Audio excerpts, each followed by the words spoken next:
Capítulo 20. Última colheita. A lua da colheita brilhava redonda e amarela sobre os campos. À noite, no ar, havia um frio de gelo. Todo o milho fora cortado e se achava arrumado em altos molhos. A lua projetava sombras negras no chão, onde as abóboras jaziam nuas acima de suas folhas enrugadas. A abóbora de almanzo, alimentada a leite, estava enorme.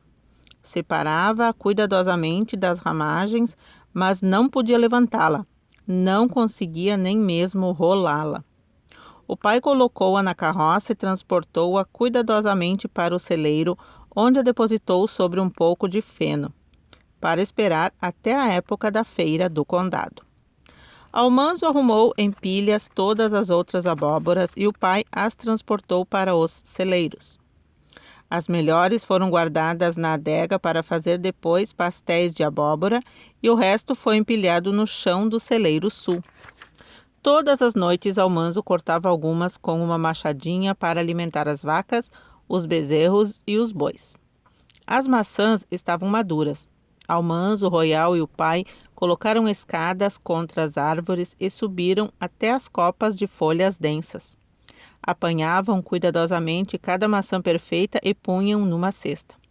O pai conduzia a carroça cheia de maçãs lentamente até a casa e Almanzo ajudava a levar as cestas para a adega e colocava as maçãs cuidadosamente em suas caixas.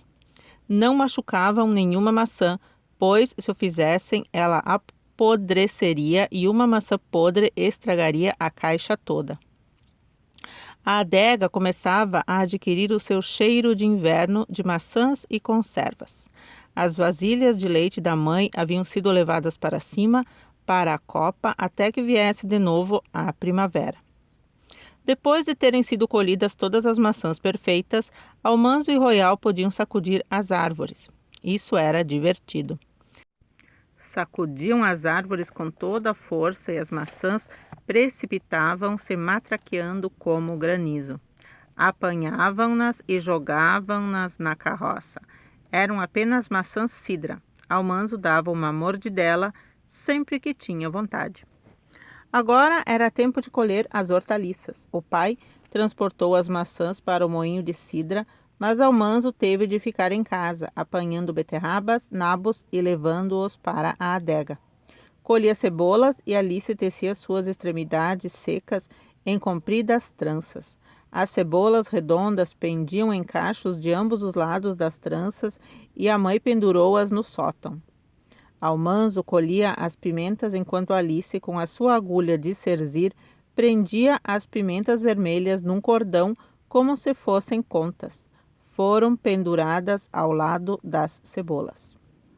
O pai voltou naquela noite com 2 grandes pipas de cidra. Rolou-as até a adega. Havia cidra bastante para durar até a próxima colheita de maçãs. Na manhã seguinte, soprou um vento frio e nuvens de tempestade rolavam no céu cinzento. O pai ficou preocupado. Era preciso colher depressa as cenouras e as batatas. Almanzo calçou as meias e os mocassins, o gorro, o casaco e as luvas, e Alice vestiu o capuz e o chale. Ela ia ajudar. O pai atrelou Bess e Beleza ao arado e abriu um sulco de cada lado das compridas fileiras de cenouras. Isso deixou as cenouras cobertas apenas por uma fina camada de terra, de modo que era fácil arrancá-las. Almanzo e Alice puxavam-nas o mais depressa que podiam e Royal cortava seus topos folhudos e as atirava na carroça. O pai transportou-as para casa e com uma pá jogava-as por uma rampa até as caixas de cenouras na adega. As pequenas sementes vermelhas que Almanzo e Alice tinham plantado haviam se transformado em 200 bushels de cenouras. A mãe podia cozinhar tantas quantas quisesse e os cavalos e vacas poderiam comer cenouras cruas durante o inverno todo. John preguiçoso veio ajudar a arrancar as batatas. O pai e John desenterravam as batatas com as enxadas enquanto Alice e Almanzo as apanhavam. Colocavam-nas em cestos e os esvaziavam na carroça. Royal deixava uma carroça vazia no campo enquanto levava outra cheia para casa e jogava as batatas com a pá através da janela da adega, nas caixas. Almanzo e Alice apressavam-se a encher a carroça vazia enquanto ele não estava. Quase não paravam ao meio-dia para comer. Trabalhavam à noite até que a escuridão não lhes permitia mais ver. Se não pusessem as batatas na adega antes que a terra congelasse, perderiam o trabalho do ano inteiro no campo. O pai teria de comprar batatas. Nunca vi um tempo desses nessa época do ano, disse o pai. Pela manhã bem cedo, antes de o sol nascer, estavam trabalhando duramente de novo. O sol não nasceu. No céu, bem baixas, havia grandes nuvens cinzentas. A terra estava fria e as batatas também, e um vento gelado e cortante soprava areia nos olhos de Almanzo. Ele e Alice sentiam-se sonolentos. Procuravam apressar-se, mas seus dedos estavam tão frios que deixavam cair as batatas desajeitados. Alice falou: "Meu nariz está tão frio. A gente tem abas para as orelhas. Por que não temos também protetores de nariz?" Almanzo disse ao pai que estava com frio e ele respondeu: "Movimente-se, filho. O exercício o manterá aquecido." Tentaram, mas sentiam frio demais para se movimentarem depressa. Na próxima vez que o pai veio cavar perto deles, disse: "Faça uma fogueira com as folhas secas das batatas, Almanzo. Assim você se aquecerá também." Alice e Almanzo juntaram uma enorme pilha de folhas de batatas. O pai deu um fósforo a Almanzo e ele acendeu uma fogueira. A pequena chama pegou uma folha seca, correu ansiosamente por um talo, estalou, espalhou-se e subiu rugindo para o ar. Pareceu aquecer o campo inteiro.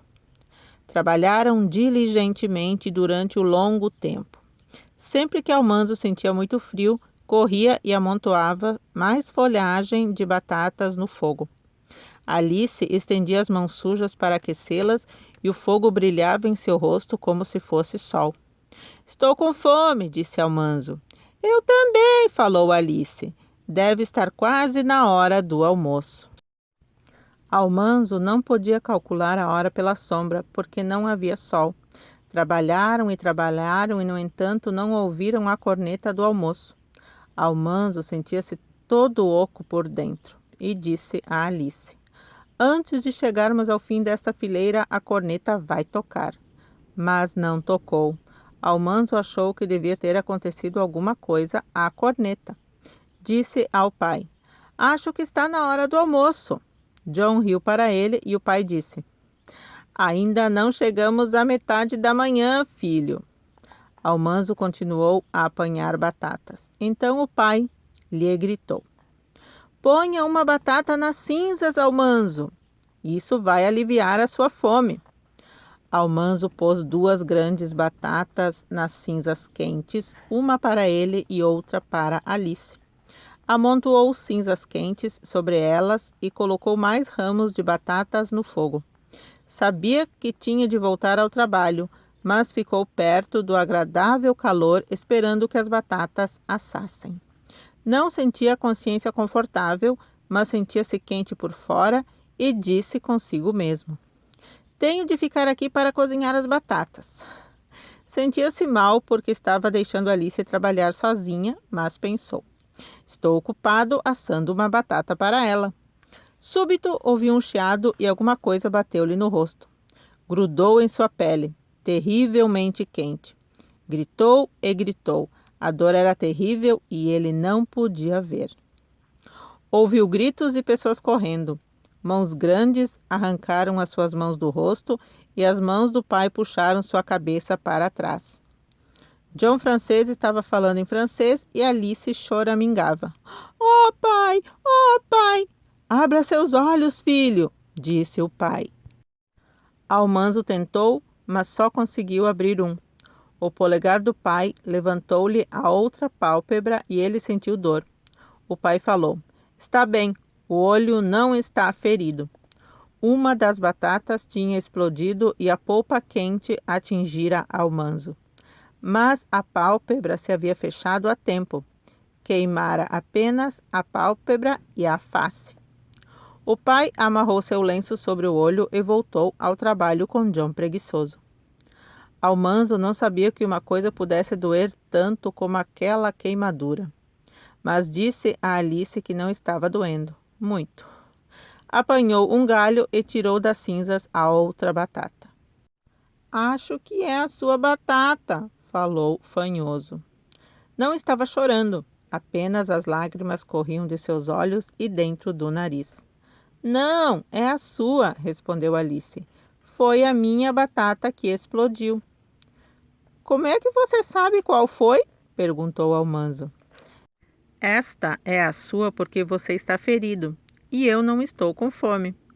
"De qualquer maneira, não estou com muita fome", tornou Alice. "Você está com tanta fome quanto eu", retrucou Almanzo.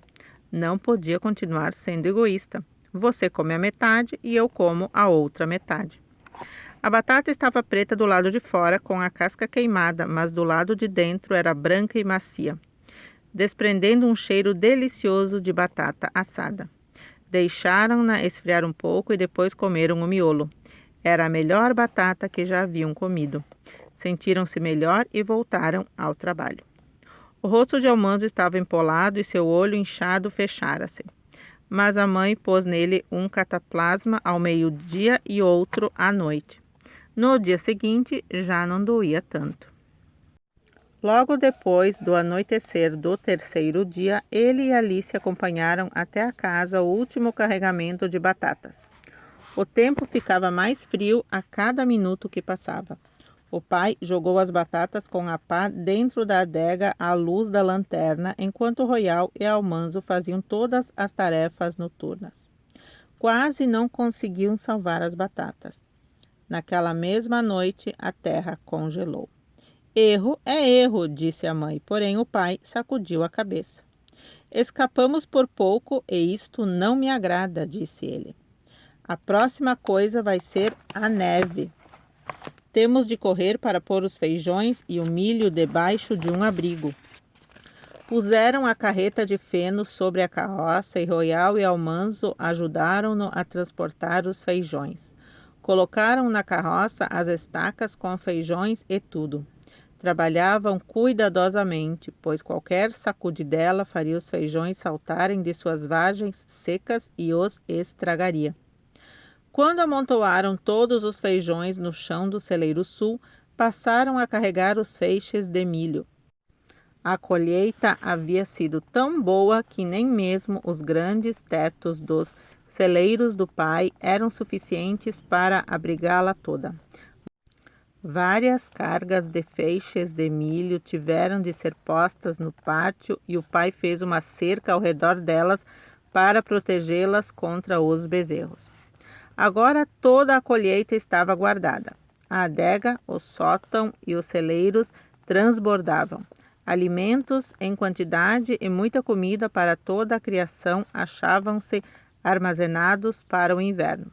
Todos podiam parar de trabalhar durante algum tempo e divertir-se na feira do condado.